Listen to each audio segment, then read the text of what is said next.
Welcome to our channel. Today we how to authorize create an app dashboard in Retool easy tutorial step by step clearly. To create an app dashboard in Retool, begin by logging into your Retool account. Once logged in, you will see your dashboard. Click on the Create New button located at the top right corner of the screen. Select App from the drop-down menu. In the next window, enter a name for your new app. You can also add a brief description if desired. After naming your app, click on the Create App button.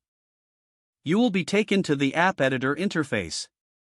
On the left side, you will see a panel with various components. Drag and drop the components you need onto the canvas. Common components include tables, charts, forms, and buttons. Once you've added your components, configure each one by clicking on it. Customize properties like data sources, styles, and actions as necessary. To connect data to your app, select the appropriate data source from the list.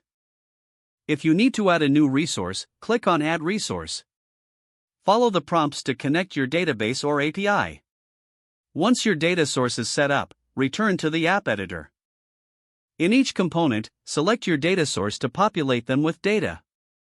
After you finish configuring the components, click on the Preview button. This allows you to test your app before publishing. Make any adjustments as needed.